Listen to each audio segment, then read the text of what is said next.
ಲೋಕಕದನದ ಹೊತ್ತಲ್ಲಿ ಮತ್ತೆ ಅನಂತ ವಿವಾದ. ಸಂವಿಧಾನ ತಿದ್ದುಪಡಿ ಬಗ್ಗೆ ಬಿಜೆಪಿ ಸಂಸದನ ಮಾತು ಬಿಜೆಪಿಗರನ್ನ ಸಾಕಷ್ಟು ಇಕ್ಕಟ್ಟಿಗೆ ಸಿಲುಕಿಸ್ತಾ ಇದೆ.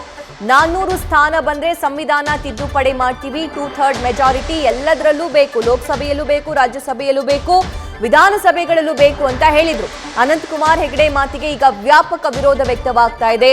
ಅನಂತ್ ಮಾತಿಗೆ ಬಿಜೆಪಿ ನಾಯಕರಿಂದಲೂ ಕೂಡ ವಿರೋಧ ವ್ಯಕ್ತಪಡಿಸಲಾಗ್ತಾ ಇದೆ. ಯಾಕಂದ್ರೆ ಇಷ್ಟು ದಿನ ನಾಸಿರ್ ಹುಸೇನ್ ಅವರ ಜಯಘೋಷದ ಜೊತೆಗೆ ಪಾಕ್ ಪರ ಘೋಷಣೆಗಳನ್ನ ಏನ್ ಕೂಗಲಾಯಿತು ಅದನ್ನ ದೊಡ್ಡ ಅಸ್ತ್ರವಾಗಿ ಕಾಂಗ್ರೆಸ್ನ ವಿರುದ್ಧ ಬಿಜೆಪಿ ಅವರು ಯೂಸ್ ಮಾಡ್ತಾ ಇದ್ರು. ಈಗ ಕಾಂಗ್ರೆಸ್ನವರು ಕೂಡ ಬೇರೆ ಅಸ್ತ್ರ ಸಿಕ್ಕಂತಾಗಿದೆ. ಈ ಬಗ್ಗೆ ಮತ್ತಷ್ಟು ಲೈವ್ ಡೀಟೇಲ್ಸ್ ನಮ್ಮ ಸೀನಿಯರ್ ಪೊಲಿಟಿಕಲ್ ಕರೆಸ್ಪಾಂಡೆಂಟ್ ಮಧುಸೂದನ್ ನೀಡ್ತಾ ಹೋಗ್ತಾರೆ. ಮಧುಸೂದನ್, ಸಂವಿಧಾನದ ಬಗ್ಗೆ ಮಾತಾಡಿರೋದು ಇದೇ ಮೊದಲ ಬಾರಿಗೇನಲ್ಲ, ಆದ್ರೆ ಎಲೆಕ್ಷನ್ ಹತ್ರ ಬರ್ತಾ ಇರೋದ್ರಿಂದ ಬಿಜೆಪಿಯವರು ಅಂತರ ಕಾಯ್ದುಕೊಳ್ಳುವಂತಹ ಕೆಲಸ ಮಾಡ್ತಿದ್ದಾರೆ.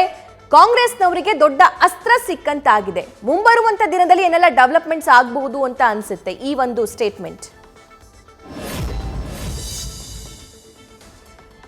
ನಿಜಕ್ಕೂ ಸಭಾ 2024ರ ಲೋಕಸಭಾ ಕ್ಷೇತ್ರದ ಚುನಾವಣಾ ಹೊಸ್ತಿಲಿನಲ್ಲಿ ಮತ್ತೊಮ್ಮೆ ಉತ್ತರ ಕನ್ನಡ ಲೋಕಸಭಾ ಕ್ಷೇತ್ರದ ಹಾಲಿ ಸಂಸದರಾಗಿರುವಂತಹ ಅನಂತಕುಮಾರ್ ಹೆಗಡೆ ಅವರು ಸಂವಿಧಾನದ ವಿಚಾರಕ್ಕೆ ಸಂಬಂಧಪಟ್ಟಂತೆ ಮಾಧ್ಯಮಗಳ ಮುಂದೆ ಕೊಟ್ಟಿರುವಂತಹ ಹೇಳಿಕೆ ಈಗ ದೊಡ್ಡ ವಿವಾದವನ್ನ ಸೃಷ್ಟಿಸ್ತಾ ಇದೆ.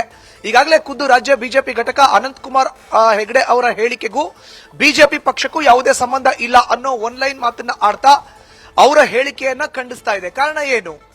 ನಾವು 400ಕ್ಕೂ ಹೆಚ್ಚು ಸ್ಥಾನಗಳಿಂದ ಬಂದ್ರೆ ಸಂವಿಧಾನವನ್ನ ತಿದ್ದುಪಡಿ ಮಾಡಲಿಕ್ಕೆ ಅನುಕೂಲ ಆಗುತ್ತೆ ಅನ್ನೋದು ಅನಂತಕುಮಾರ್ ಹೆಗಡೆ ಅವರ ಹೇಳಿಕೆ. ಜೊತೆಗೆ 2/3 ಮೆಜಾರಿಟಿ ಏನ್ ಇದೆ ಅದನ್ನ ನಾವು ಅಚೀವ್ ಮಾಡಿದ್ದೆ ಆದ್ರೆ ರಾಜ್ಯಸಭೆ ಮತ್ತೆ ಲೋಕಸಭೆಯಲ್ಲಿ ನಾವು ಸಂವಿಧಾನವನ್ನ ಬಹಳ ಈಸಿಯಾಗಿ ತಿದ್ದುಪಡಿ ಮಾಡಬಹುದು, ಅದಕ್ಕೆ ಎಲ್ಲರೂ ಸಹಕಾರ ನೀಡಬೇಕು ಅನ್ನೋ ಒಂದು ಮಾತನ್ನ ಖುದ್ದು ಅನಂತಕುಮಾರ್ ಹೆಗಡೆ ಅವರು ನೀಡಿದ್ದಾರೆ. ಈ ಒಂದು ಹೇಳಿಕೆ ಈಗ ರಾಜ್ಯ ಬಿಜೆಪಿ ಘಟಕ ಕೂಡ ಖಂಡಿಸ್ತಾ ಇದೆ.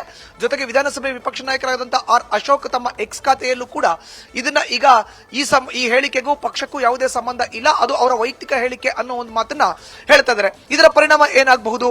ರಾಜ್ಯ ಸೇರಿದಂತೆ ಇಡೀ ದೇಶದಲ್ಲಿ ಬಿಜೆಪಿಗೆ ಒಂದು ಮಟ್ಟದ ಹಿನ್ನಡೆ ಆಗಬಹುದು. ಕಾರಣ ಏನು ಅಂತ ಹೇಳಿದ್ರೆ ಸಂವಿಧಾನ ವಿಚಾರಕ್ಕೆ ಸಂಬಂಧಪಟ್ಟಂತೆ ಯಾರೇ ಮಾತನ್ನ ಆಡಬೇಕಾದ್ರೂ ಬಹಳ ಎಚ್ಚರಿಕೆಯ ಮಾತುಗಳನ್ನ ಆಡಬೇಕು.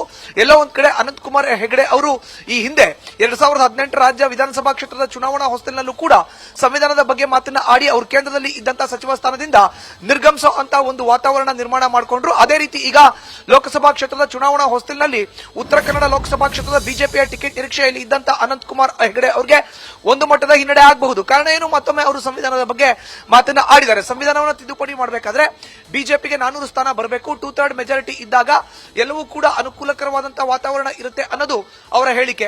ಹೀಗಾಗಿ ಇದನ್ನ ಯಾವುದೇ ಒಬ್ಬ ಬಿಜೆಪಿ ನಾಯಕರು ಕೂಡ ಒಪ್ಪುವಂತಹ ವಾತಾವರಣ ಇಲ್ಲ.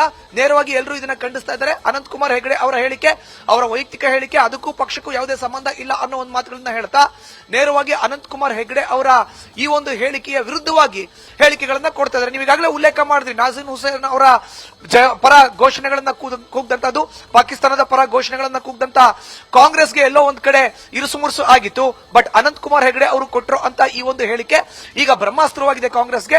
ಇದನ್ನ ಲೋಕಸಭಾ ಕ್ಷೇತ್ರದ ಚುನಾವಣಾ ಹೊಸ್ತಿಲಿನಲ್ಲಿ ಖಂಡಿತವಾಗ್ಲೂ ರಾಜ್ಯ ಕಾಂಗ್ರೆಸ್ ನಾಯಕರು, ದೇಶದ ಕಾಂಗ್ರೆಸ್ ನಾಯಕರು ಬಳಸ್ಕೊಳ್ತಾರೆ. ಇದನ್ನ ಅನಂತಕುಮಾರ್ ಹೆಗಡೆ ಅವರು ಯಾವ ರೀತಿ ಎದುರಿಸ್ತಾರೆ, ಜೊತೆಗೆ ಬಿಜೆಪಿ ಯಾವ ರೀತಿ ಇದನ್ನ ಎದುರಿಸುತ್ತೆ ಅನ್ನೋದು ಸದ್ಯ ಕುತೂಹಲ ಕೇಳಿರುವಂತದ್ದು. ಸಭಾ, ಥ್ಯಾಂಕ್ ಯು ಮಧು.